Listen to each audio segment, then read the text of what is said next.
Our Mutual Friend by Charles Dickens. Book 1, The Cup and the Lip. Chapter 5, Boffin's Bower. Over against a London house, a corner house not far from Cavendish Square, a man with a wooden leg had sat for some years, with his remaining foot in a basket in cold weather, picking up a living on this wise. Every morning at 8 o'clock he stumped to the corner, carrying a chair, a clothes-horse, a pair of trestles, a board, a basket, and an umbrella, all strapped together.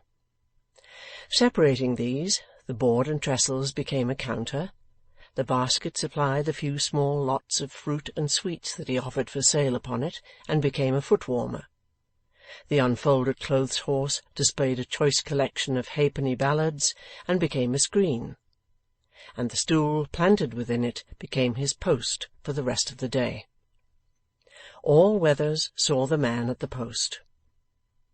This is to be accepted in a double sense, for he contrived a back to his wooden stool by placing it against the lamp-post. When the weather was wet, he put up his umbrella over his stock-in-trade, not over himself. When the weather was dry, he furled that faded article, tied it round with a piece of yarn, and laid it crosswise under the trestles, where it looked like an unwholesomely forced lettuce that had lost in colour and crispness what it had gained in size. He had established his right to the corner by imperceptible prescription. He had never varied his ground an inch, but had in the beginning diffidently taken the corner upon which the side of the house gave. A howling corner in the winter-time, a dusty corner in the summer-time, an undesirable corner at the best of times. Shelterless fragments of straw and paper got up revolving storms there when the main street was at peace, and the water-cart, as if it were drunk or short-sighted, came blundering and jolting round it, making it muddy when all else was clean. On the front of his sailboard hung a little placard, like a kettle-holder, bearing the inscription in his own small text: "Errands gone, on with Fie, Delity by, ladies and gentlemen, I remain, your humble servant, Silas Wegg." He had not only settled it with himself in course of time that he was errand-goer by appointment to the house at the corner, though he received such commissions not half a dozen times in a year, and then only as some servant's deputy, but also that he was one of the house's retainers, and owed vassalage to it, and was bound to leal and loyal interest in it. For this reason he always spoke of it as our house, and, though his knowledge of its affairs was mostly speculative and all wrong, claimed to be in its confidence. On similar grounds he never beheld an inmate at any one of its windows but he touched his hat. Yet he knew so little about the inmates that he gave them names of his own invention, as Miss Elizabeth, Master George, Aunt Jane, Uncle Parker, having no authority whatever for any such designations, but particularly the last, to which, as a natural consequence, he stuck with great obstinacy. Over the house itself he exercised the same imaginary powers as over its inhabitants and their affairs. He had never been in it. The length of a piece of fat black water-pipe which trailed itself over the area door into a damp stone passage, and had rather the air of a leech on the house that had taken wonderfully, but this was no impediment to his arranging it according to a plan of his own. It was a great dingy house, with a quantity of dim side-window and blank back premises, and it cost his mind a world of trouble so to lay it out as to account for everything in its external appearance. But, this once done, was quite satisfactory, and he rested persuaded that he knew his way about the house blindfold. From the barred garrets and the high roof to the 2 iron extinguishers before the main door, which seemed to request all lively visitors to have the kindness to put themselves out before entering. Assuredly, this stall of Silas Wegg's was the hardest little stall of all the sterile little stalls in London. It gave you the face-ache to look at his apples, the stomach-ache to look at his oranges, the toothache to look at his nuts. Of the latter commodity he had always a grim little heap, on which lay a little wooden measure which had no discernible inside, and was considered to represent the penn'orth appointed by Magna Carta. Whether from too much east wind or no, it was an easterly corner. The stall, the stock, and the keeper were all as dry as the desert. Wegg was a knotty man, and a close-grained, with a face carved out of very hard material, that had just as much play of expression as a watchman's rattle. When he laughed, certain jerks occurred in it, and the rattle sprung. Sooth to say, he was so wooden a man that he seemed to have taken his wooden leg naturally, and rather suggested to the fanciful observer that he might be expected, if his development received no untimely check, to be completely set up with a pair of wooden legs in about 6 months. Mr Wegg was an observant person, or, as he himself said, took a powerful sight of notice.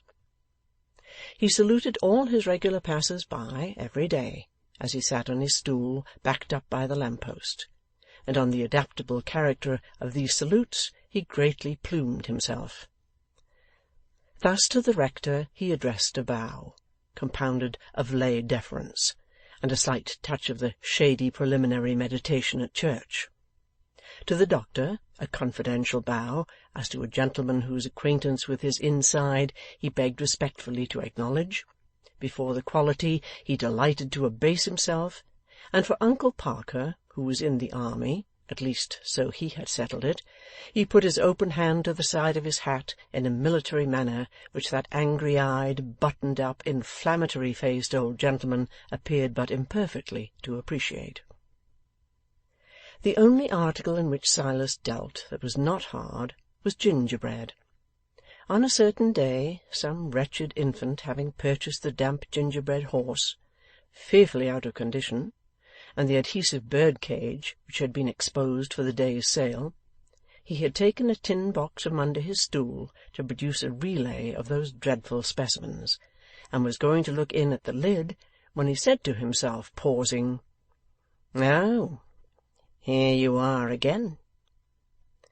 The words referred to a broad, round-shouldered, one-sided old fellow in mourning, coming comically ambling towards the corner, dressed in a pea overcoat and carrying a large stick.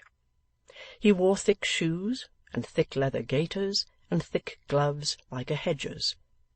Both as to his dress and to himself, he was of an overlapping rhinoceros build, with folds in his cheeks and his forehead, and his eyelids, and his lips, and his ears, but with bright, eager, childishly inquiring grey eyes under his ragged eyebrows and broad-brimmed hat.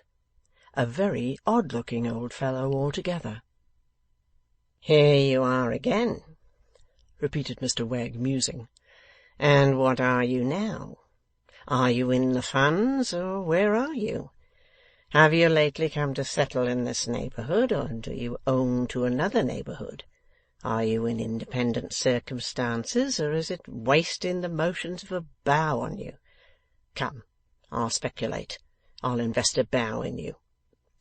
Which Mr Wegg, having replaced his tin box, accordingly did, as he rose to bait his gingerbread trap for some other devoted infant. The salute was acknowledged with, "Morning, sir, morning, morning." "Calls me sir," said Mr Wegg to himself. "He won't answer. A bow gone.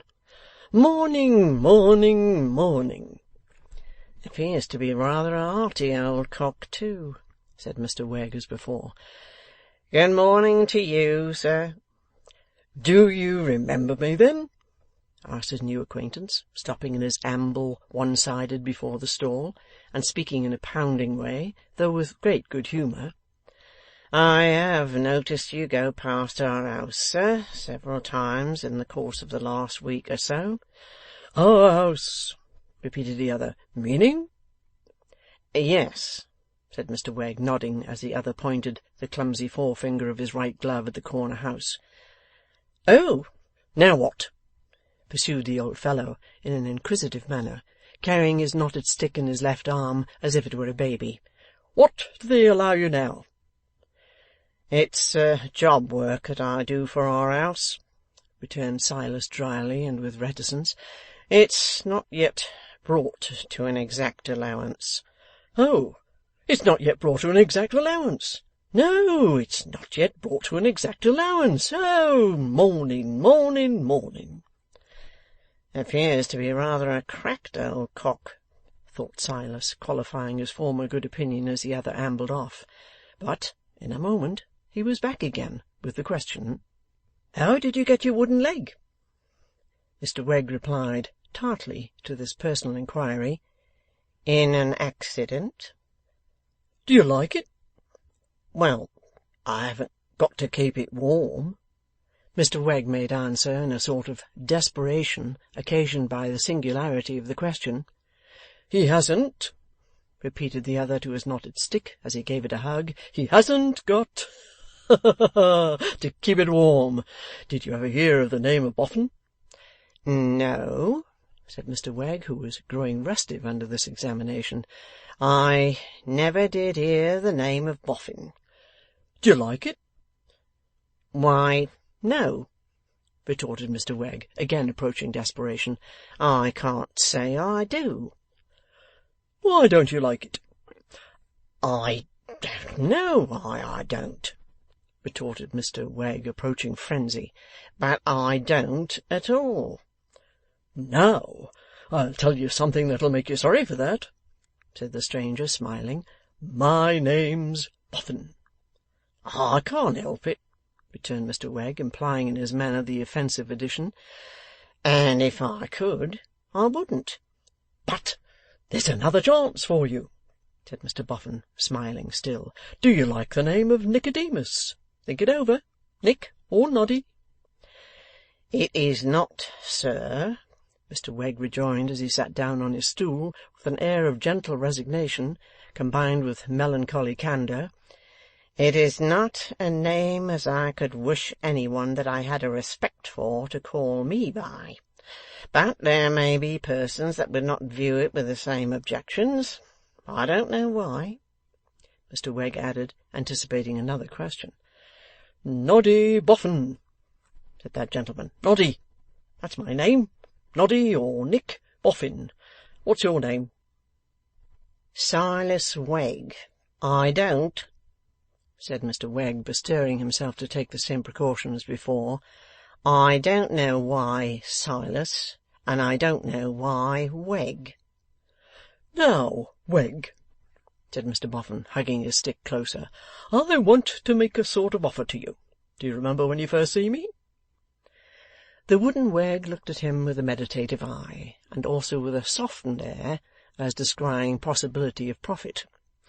"Let me think. I ain't quite sure, and yet I generally take a powerful sight of notice too. Was it on a Monday morning, when the butcher boy had been to our house for orders, and bought a ballad of me, which, being unacquainted with the tune, I run it over to him?" "Right, Wegg, right. But he bought more than one." "Yes, to be sure, sir, he bought several. And wishing to lay out his money to the best, he took my opinion to guide his choice, and we went over the collection together. To be sure we did. Here was him as it might be, and here was myself as it might be, and there was you, Mr Boffin, as you identically are, with your self same stick under your very same arm, and your very same back towards us. To be sure," added Mr Wegg, looking a little round Mr Boffin to take him in the rear and identify this last extraordinary coincidence, "your wery self-same back." "What do you think I was doing, Wegg?" "I should judge, sir, that you might be glancing your eye down the street." "No, Wegg, I was a-listening."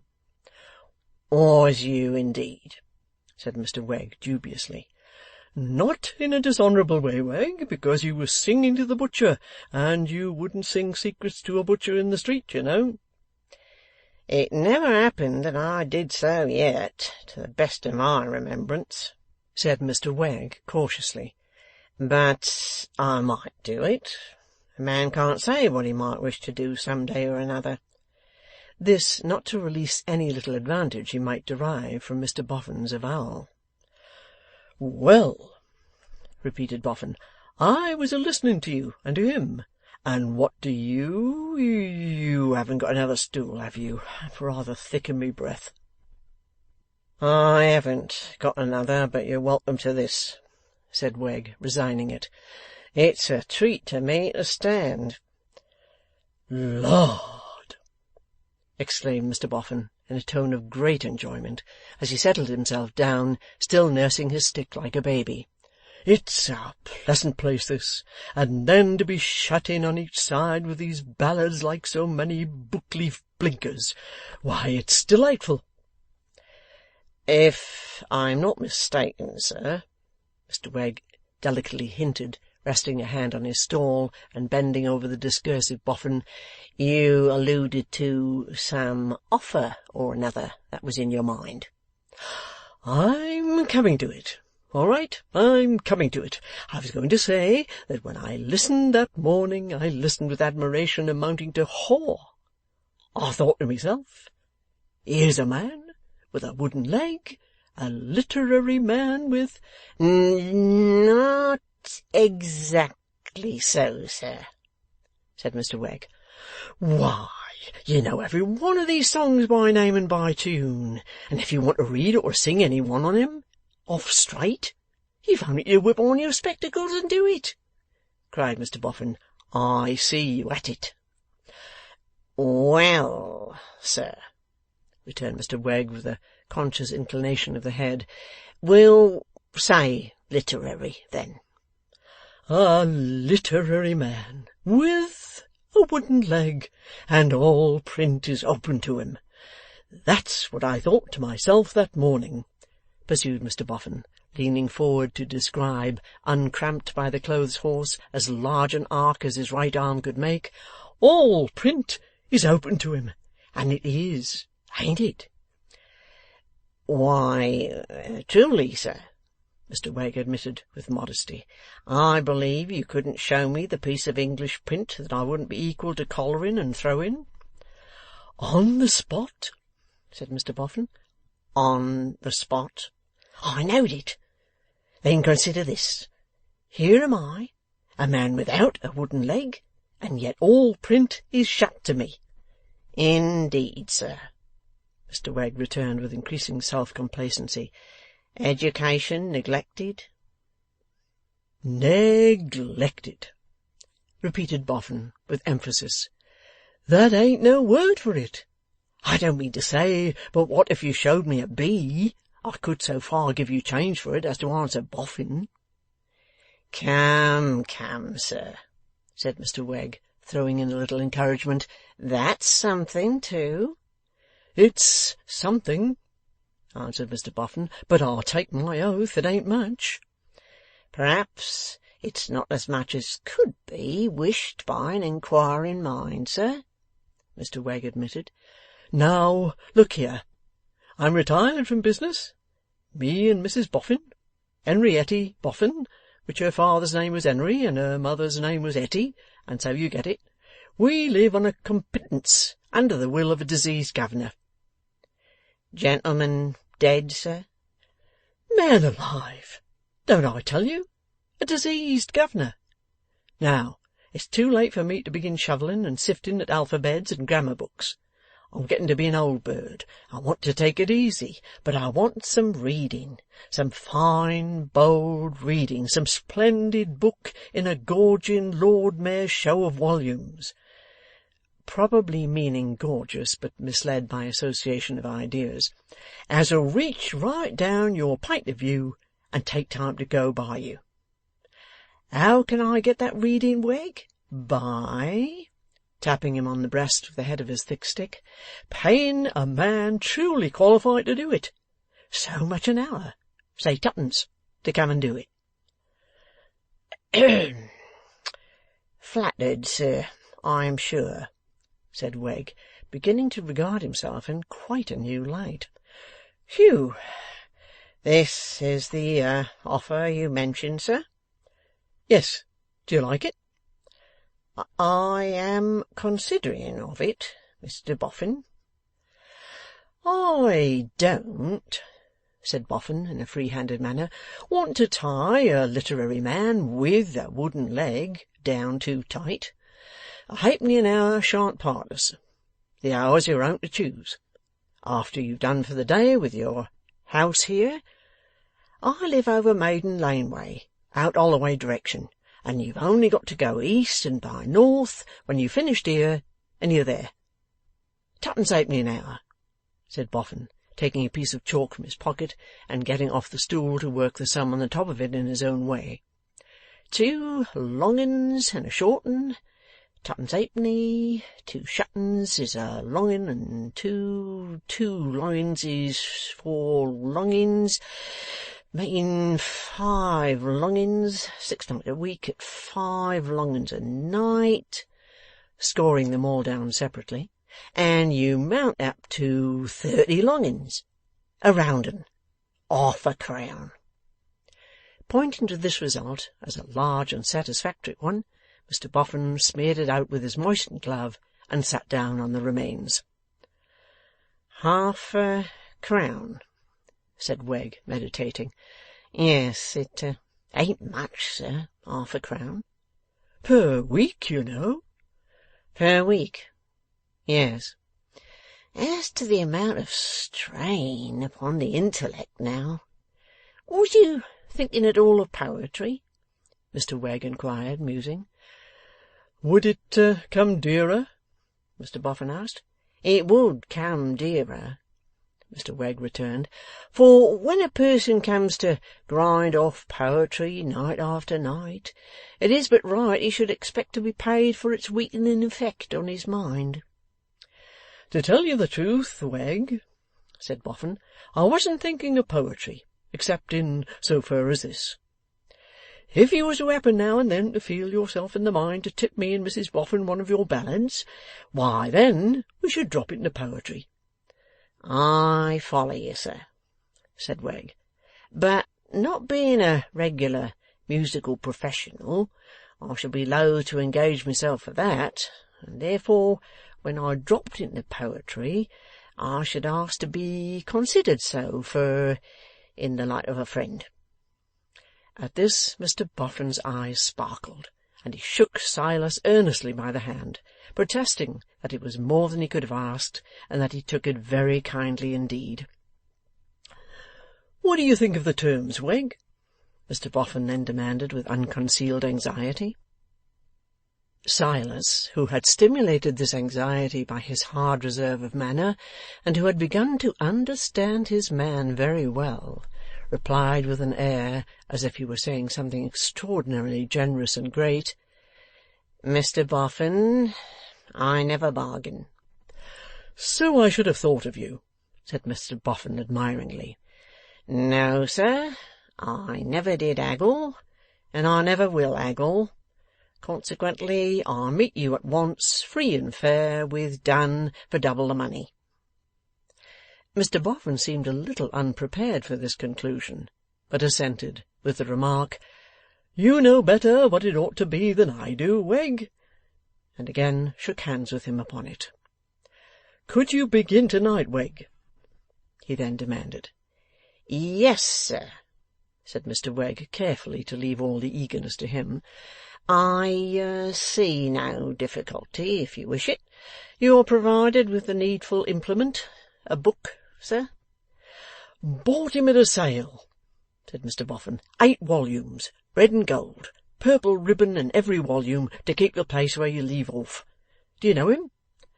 'The book's name, sir?' inquired Silas.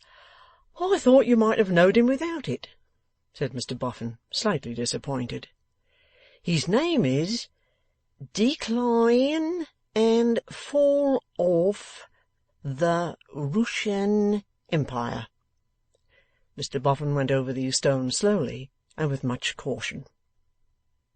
'Aye, indeed,' said Mr Wegg, nodding his head with an air of friendly recognition. 'You know him, Wegg?' 'I haven't been, not to say right slap through him very lately,' Mr Wegg made answer. Having been otherways employed, Mr Boffin. But know him? Old familiar declining and falling off the Rooshan? Rather, sir. Ever since I was not so high as your stick. Ever since my eldest brother left our cottage to enlist into the army, on which occasion, as the ballad that was made about it describes, beside that cottage door, Mr Boffin, a girl was on her knees.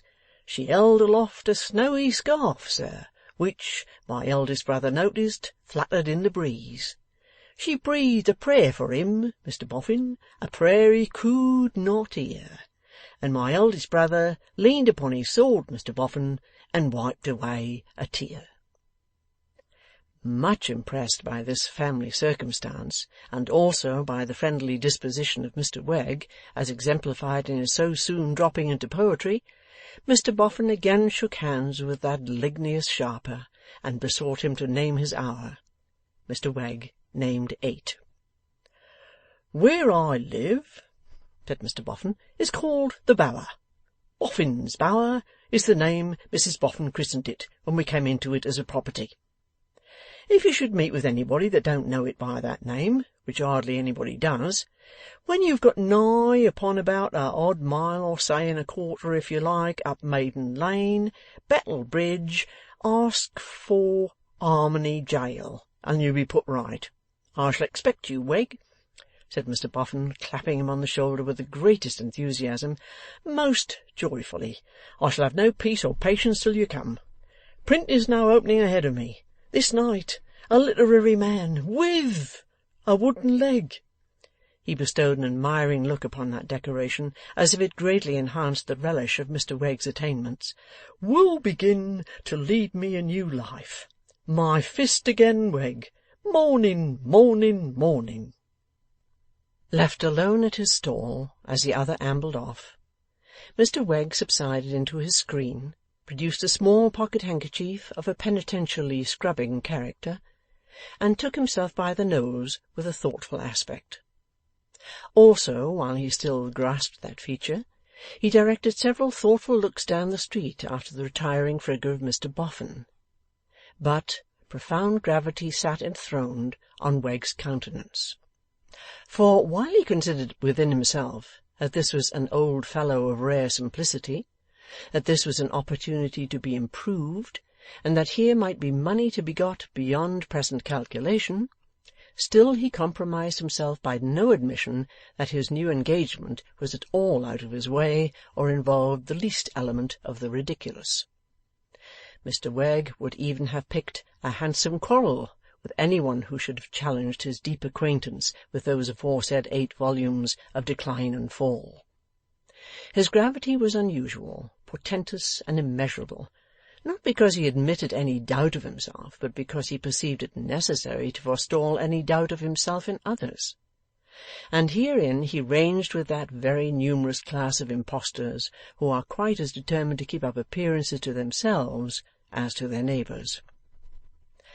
A certain loftiness, likewise, took possession of Mr Wegg, a condescending sense of being in request as an official expounder of mysteries.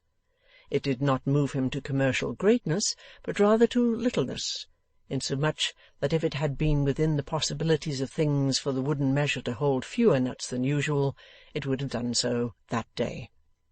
But when night came, and with her veiled eyes beheld him stumping towards Boffin's Bower, he was elated too. The Bower was as difficult to find as Fair Rosamond's without the clue. Mr Wegg, having reached the quarter indicated, inquired for the Bower 6 times without the least success, until he remembered to ask for Harmony Jail. This occasioned a quick change in the spirits of a horse gentleman and a donkey, whom he had much perplexed. "Why, you mean Old Harmon's, do you?" said the horse gentleman, who was driving his donkey in a truck with a carrot for a whip. "Why didn't you niver say so?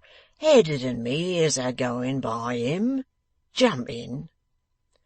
Mr Wegg complied, and the horse gentleman invited his attention to the third person in company thus. "Now, you look at Edda's ears." What was it as you named again? Whisper. Mr. Wegg whispered, Boffin's Bower. Eddard, keep your eye on his ears. Cut away to Boffin's Bower. Eddard, with his ears lying back, remained immovable. Eddard, keep your eye on his ears. Cut away to Old Almonds. Edward instantly pricked up his ears to their utmost, and rattled off at such a pace that Mr. Wegg's conversation was jolted out of him in the most dislocated state. Was it ever a jail? asked Mr. Wegg, holding on. Not a proper jail, what you and me will get committed to, returned his escort. They'd give it the name on accounts of old Harmon living solitary there. And why did they call it Harmony? asked Wegg. On accounts of his never agreeing with nobody, like the speeches of chaff. Harmon's jail, Harmony jail, working it round like. Do you know Miss Boffin? asked Wegg. I should think so. Everybody do about here. Eddard knows him. Keep your eye on his ears. Noddy Boffin, Eddard. The effect of the name was so very alarming, in respect of causing a temporary disappearance of Edward's head, casting his hind hoofs in the air, greatly accelerating the pace and increasing the jolting, that Mr. Wegg was fain to devote his attention exclusively to holding on, and to relinquish his desire of ascertaining whether his homage to Boffin was to be considered complimentary or the reverse. Presently Edward stopped at a gateway, and Wegg discreetly lost no time in slipping out at the back of the truck. The moment he was landed, his late driver, with a wave of the carrot, said, Supper, Eddard. And he, the hind hoofs, the truck, and Edward all seemed to fly into the air together in a kind of apotheosis. Pushing the gate, which stood ajar, Wegg looked into an enclosed space where certain tall dark mounds rose high against the sky, and where the pathway to the bower was indicated, as the moonlight showed between two lines of broken crockery set in ashes. A white figure advancing along this path proved to be nothing more ghostly than Mr. Boffin, easily attired for the pursuit of knowledge in an undress garment of short white smock-frock. Having received his literary friend with great cordiality, he conducted him to the interior of the bower, and there presented him to Mrs. Boffin. A stout lady, of a rubicund and cheerful aspect, dressed, to Mr. Wegg's consternation, in a low evening dress of sable satin and a large black velvet hat and feathers. Mrs. Boffin, Wegg, said Boffin, is a high flyer at fashion, and her make is such that she does it credit. As to myself, I ain't yet as fashionable as I may come to be. Henrietty, old lady, this is the gentleman that's going to decline and fall off the Rooshan Empire. And I'm sure I hope it'll do you both good, said Mrs. Boffin. It was the queerest of rooms, fitted and furnished more like a luxurious amateur tap-room than anything else within the ken of Silas Wegg. There were 2 wooden settles by the fire, one on each side of it, with a corresponding table before each. On one of these tables the 8 volumes arranged flat in a row like a galvanic battery. On the other, certain squat case bottles of inviting appearance seemed to stand on tiptoe to exchange glances with Mr. Wegg over a front row of tumblers and a basin of white sugar. On the hob a kettle steamed. On the hearth a cat reposed. Facing the fire between the settles, a sofa, a footstool, and a little table formed a centrepiece devoted to Mrs. Boffin.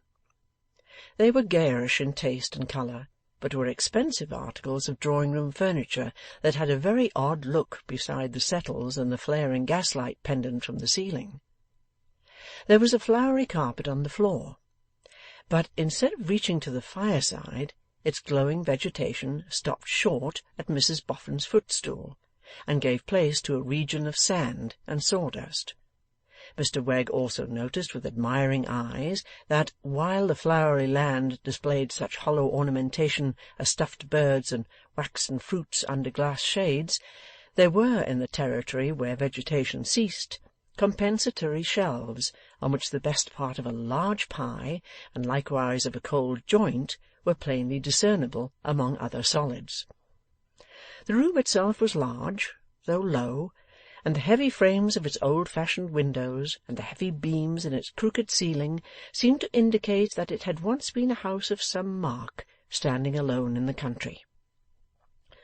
"Do you like it, Wegg?" asked Mr Boffin, in his pouncing manner. "I admire it greatly, sir," said Wegg. "Peculiar comfort at this fireside, sir." "Do you understand it, Wegg?" "Why, in a general way, sir." Mr Wegg was beginning slowly and knowingly with his head stuck on one side, as evasive people do begin, when the other cut him short. "You don't understand it, Wegg, and I'll explain it. These arrangements is made by mutual consent between Mrs Boffin and me. Mrs Boffin, as I've mentioned, is a high flyer at fashion. At present I'm not. I don't go higher than comfort, and comfort of the sort that I'm equal to the enjoyment of. Well then, where would be the good of Mrs Boffin and me quarrelling over it? We never did quarrel before we came into Boffin's Bower as a property. Why quarrel when we have come into Boffin's Bower as a property? So, Mrs Boffin, she keeps up her part of the room in her way, I keep up my part of the room in mine, in consequence of which we have at once sociability. I should go melancholy and mad without Mrs Boffin. Fashion and comfort. If I get by degrees to be a higher flyer at fashion, then Mrs Boffin will by degrees come forwarder. If Mrs Boffin should ever be less of a dab at fashion than she is at the present time, then Mrs Boffin's carpet would go back harder. If we should both continue as we are, why then here we are, and give us a kiss, old lady." Mrs Boffin, who, perpetually smiling, had approached and drawn her plump arm through her lord's, most willingly complied. Fashion, in the form of her black velvet hat and feathers, tried to prevent it, but got deservedly crushed in the endeavour. "So now, Wegg," said Boffin, wiping his mouth with an air of much refreshment, "you begin to know us as we are. This is a charming spot, is the Bower, but you must get to appreciate it by degrees. It's a spot to find out the merits of, little by little, and a new 'un every day. There's a serpentining walk up each of the mounds that gives you the yard and neighbourhood changing every moment. When you get to the top, there's a view of the neighbouring premises, not to be surpassed. The premises of Mrs Boffin's late father, Canine Provision Trade, you look down into, as if it were your own.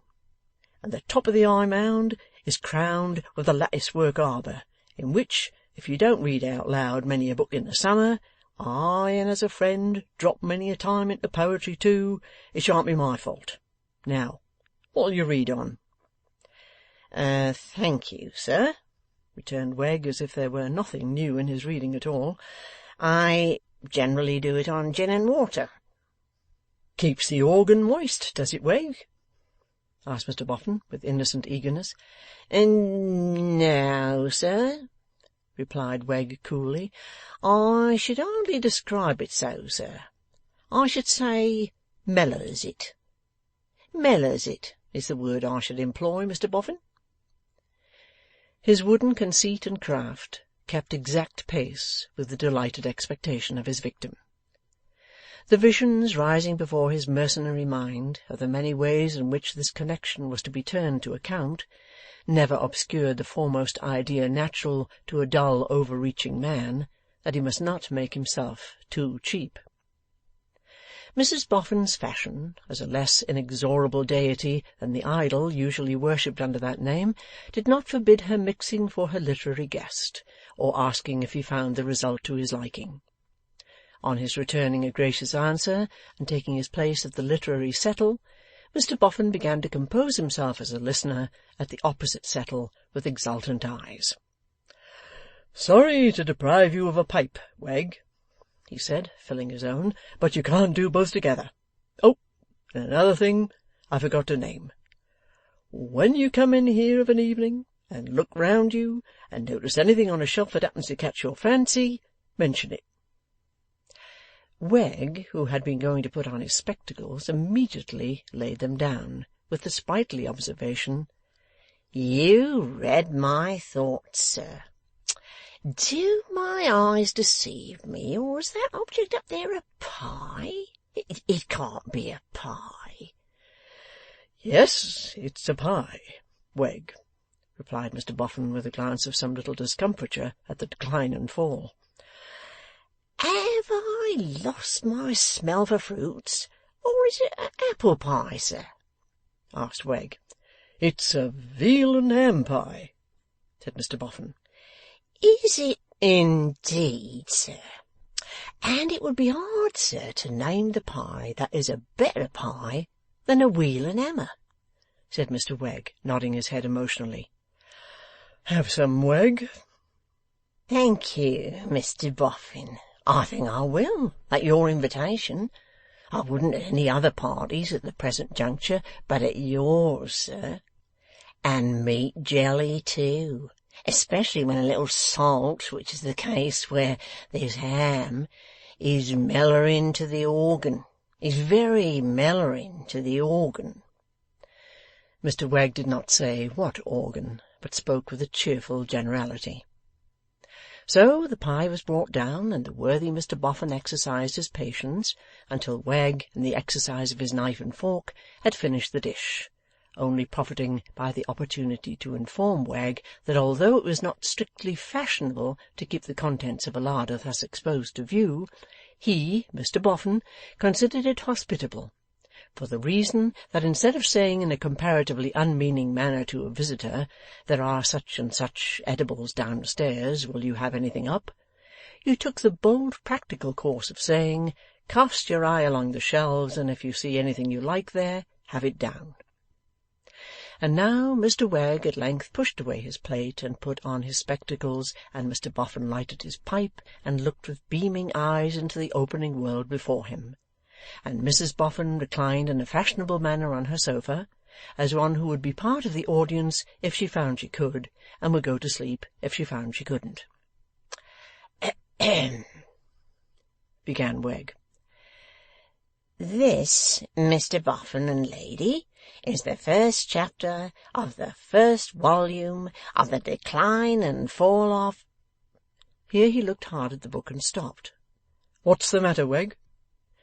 "Why, it comes into my mind, you know, sir," said Wegg with an air of insinuating frankness, having first again looked hard at the book, "that you made a little mistake this morning, which I had meant to set you right in, only something put it out of my head. I think you said Rooshan Empire, sir." "It is Rooshan, ain't it, Wegg?" "No, sir. Roman. Roman." "What's the difference, Wegg?"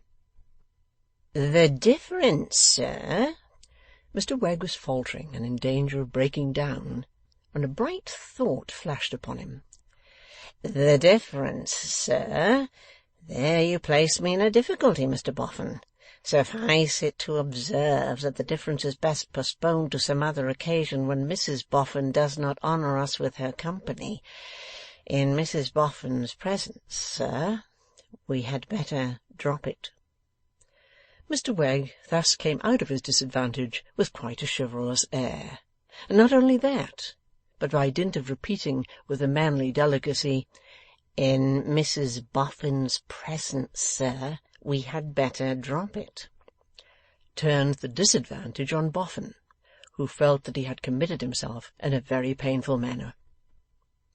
Then Mr Wegg, in a dry, unflinching way, entered on his task, going straight across country at everything that came before him, taking all the hard words, biographical and geographical, getting rather shaken by Hadrian, Trajan, and the Antonines, stumbling at Polybius, pronounced Polybius, and supposed by Mr Boffin to be a Roman virgin, and by Mrs Boffin to be responsible for that necessity of dropping it, heavily unseated by Titus Antoninus Pius, up again and galloping smoothly with Augustus, finally getting over the ground well with Commodus, who, under the appellation of Commodius, was held by Mr Boffin to have been quite unworthy of his English origin, and not to have acted up to his name in his government of the Roman people. With the death of this personage, Mr Wegg terminated his first reading, long before which consummation several total eclipses of Mrs Boffin's candle behind her black velvet disc would have been very alarming, but for being regularly accompanied by a potent smell of burnt pens when her feathers took fire, which acted as a restorative and woke her. Mr Wegg, having read on by rote and attached as few ideas as possible to the text, came out of the encounter fresh.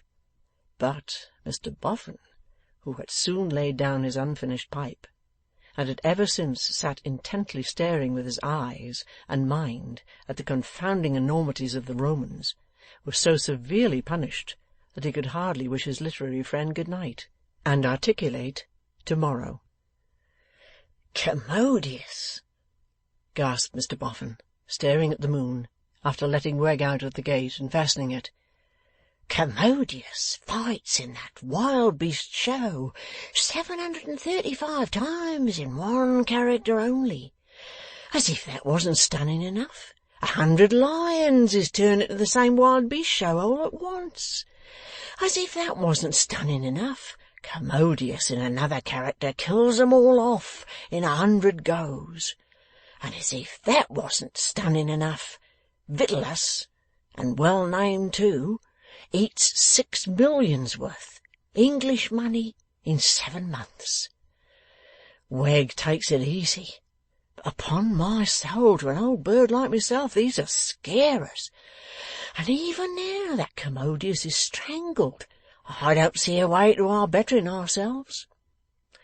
Mr Boffin added, as he turned his pensive steps towards the bower and shook his head, "I didn't think this morning there was half so many scarers in print, but I'm in for it now." End of Book 1, Chapter 5.